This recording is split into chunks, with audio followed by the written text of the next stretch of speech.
Di antara yang menyebabkan hati kita jadi kerak, kita banyak mendengar hiburan.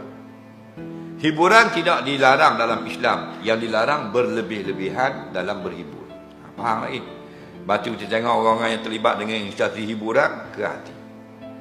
Nampak tak? Jauh daripada amal-amal yang sepatutnya mereka lakukan dalam kehidupan. Nah, kerana mereka terlibat dengan instansi hiburan, dengan berjogetnya, dengan aurat terbukanya, dengan persentuhan yang diharamkan syaraknya, dengan tak tutup auratnya, tak, dengan rasa seronoknya, lupa kepada Allah sampai tinggal solat dan sebagainya, jadi ke hati. Bila ke hati, itu yang berlaku. Orang sibuk dibunuh, dikejam, dizalimi di Palestin, dia sibuk duk joget. Nampak tak? Kenapa? Kerana hati dia tidak berfungsi. Nah, dia seolah-olah binatang. Nah, binatang kalau dia tunjuk video Palestin ke lembu, tak ada benda, gitu lah.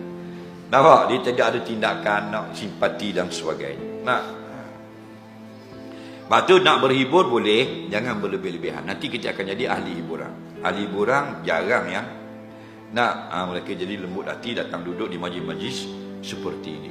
Nah, jadi banyak kan clubbing, ada kelab, jumpa orang ni benda yang haram pada syarak. Kadang-kadang minum arak, ada yang berjudi dan sebagainya. Kenapa?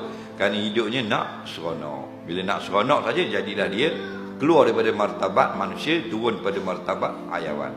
Nawa al-bahaimu himmatuha ilal akli wasyurbi. Bila sampai kepada martabat binatang, cita-cita mereka hanyalah nak berseronok, makan dan minum. Sebab tu nak tahu orang beriman, walau kurang lagu mana pun, dia jenis datang masjid. Faham? Dia jenis datang masjid. Kerah hati, dia akan jadi lembut datang masjid. Kerana tempat ini tempat rahmat. Di luar sana, pasar malam, itu Kedah gitu ni, bukan tempat rahmat. Tempat orang cari nikmat, nak cari untung, nak nega dan sebagainya. Tapi munak rahmat di sini, dalam masjid. Dalil, Nabi kata kalau sampai di pintu masjid, kita baca doa nak masuk. Allahumma ini Allahumma ftahli abwaab rahmatika, ya Allah, bukakan bagi aku pintu-pintu rahmat. Ada riwayat yang lain, as'aluka min rahmatika. Nampak? Aku minta kepadamu rahmatmu yang ada dalam masjid.